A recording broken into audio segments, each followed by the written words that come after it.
Et c'est l'heure de l'hebdo africain. Tous les mercredis, des experts reviennent sur les défis majeurs du continent.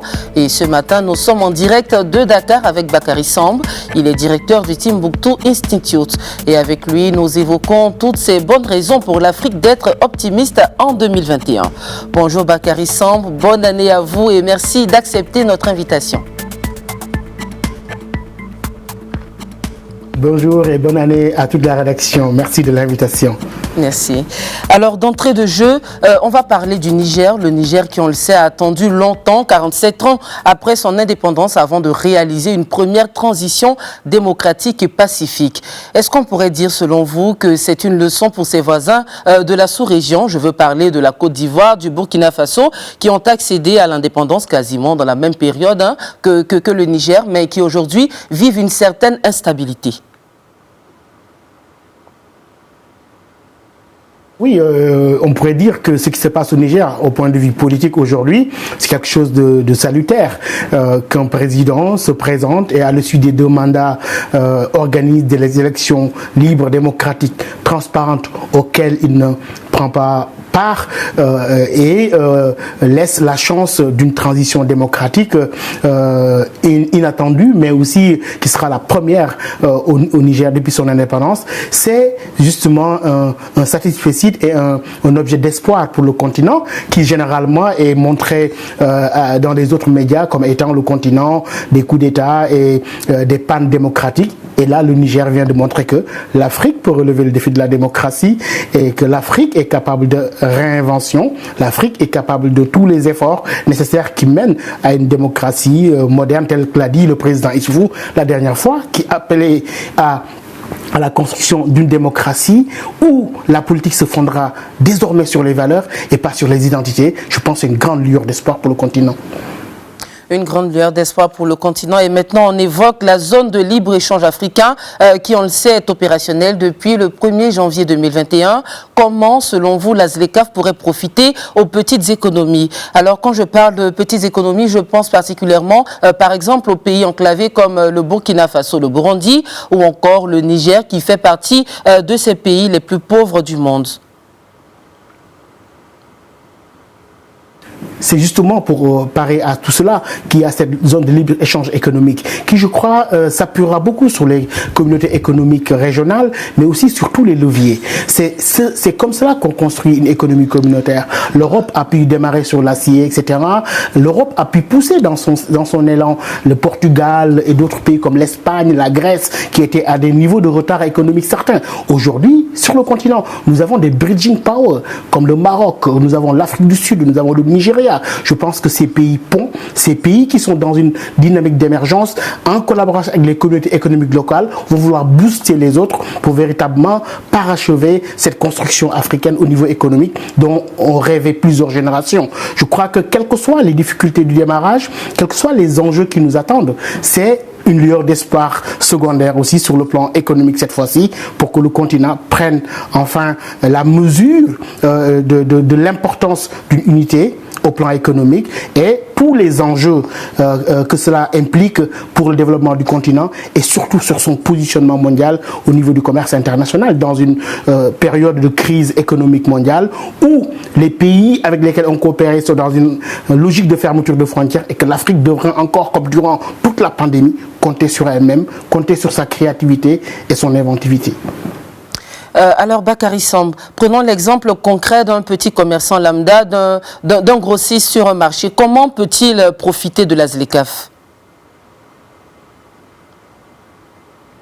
Je suis sûr que même sans la ZLECAf, avec les zones économiques régionales, etc., l'économie africaine a toujours pu drainer ce qu'on appelle ces stratégies endogènes, ou en tout cas ces petits commerces qui sont insérés dans le circuit économique. Maintenant, il revient comme le prône Abdoulaye Wade à l'époque, comment formaliser l'informel. Mais je pense que tout cela dépendra des mécanismes que les pays à l'interne se donneront, mais aussi que dans la construction de cette ZLECAf-là, qu'on mettra prendra le temps de ne pas d'embrayer la machine, de ne pas avoir des laissés pour compte, que justement ce ne soit pas contre-productif avec un échange ultra-libéral laissant derrière des populations paupérisées. Je crois que les États africains, lors du sommet de Niamey, lors des différents sommets, ont pu prendre en compte la mesure de ces enjeux-là pour que cette économie-là soit aussi solidaire et sociale, pour justement ne pas provoquer des laissés pour compte comme dans les autres formes de construction qu'on a vues dans d'autres continents.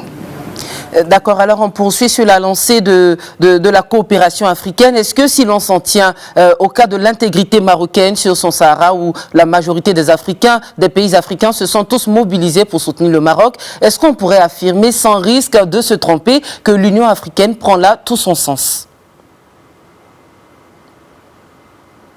En tout cas, l'événement qui est majeur, c'est cette reconnaissance des États-Unis d'Amérique de la souveraineté du Maroc sur son Sahara. Retour de l'histoire, le Maroc a été le premier pays qui a reconnu les États-Unis. Mais ce qu'il faut saluer, au-delà de tous ces efforts-là, je crois que l'Union africaine se saisit de ce dossier sensible, difficile, qu'il faudra mener. L'Europe a eu des problèmes avec certains États. Il y a eu la question basque en Espagne, il y a la question corse en France, il y a d'autres questions. L'Europe a su gérer ça au sein de l'ensemble européen. Je crois qu'en Afrique, ce qui est possible, par contre, on a vu comment la situation a évolué d'une situation de blocage quasiment dans les années 90, avec des avancées dans les années 2000, etc. Et surtout, la diplomatie souterraine d'influence menée par des grands centres de réflexion tels que Amadeus Institute, qui a travaillé depuis le projet d'autonomie, etc., pour arriver à une prise de conscience de la viabilité des propositions marocaines, notamment sur le projet d'autonomie, mais du soutien aussi des pairs africains. Je crois qu'une avance significative a été franchie là.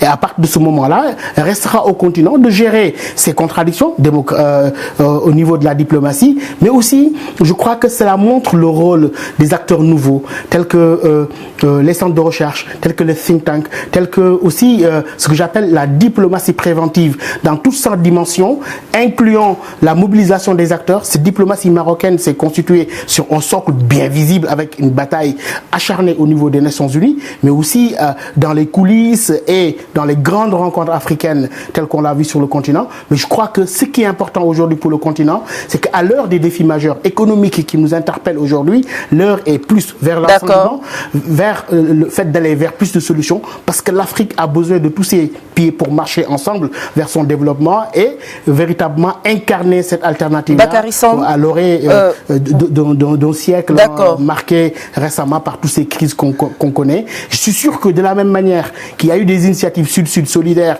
au niveau du coronavirus, etc., on a eu la solidarité avec le Maroc et les autres, on continuera dans cette même dynamique, sachant que cette fois-ci, avec la pandémie, ça montre que l'Afrique a pris la conscience que la seule phase gagnable, c'est la prévention, et continuera dans ce travail-là.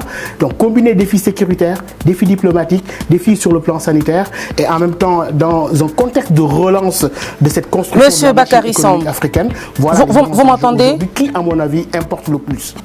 Monsieur Samb, vous m'entendez? Oui, je vous entends. Alors, vous l'avez si bien dit, l'Afrique a besoin de tous ses pieds pour avancer. Et nous allons vous dire merci ce matin de nous avoir donné de très bonnes raisons de croire que 2021 sera meilleur pour le continent. Je rappelle à nos téléspectateurs que l'Hebdo africain se tient tous les mercredis. En partenariat bien sûr avec le Timbuktu Institute de Dakar que vous dirigez d'ailleurs. Merci et bonne journée, et nous aurons l'occasion de développer tous ces sujets dans une autre interview. Merci Monsieur Bakary Samb. Merci à vous, chers téléspectateurs, de nous avoir suivis. Ainsi prend fin ce journal et je vous retrouve dans quelques instants pour un nouveau point sur l'actualité.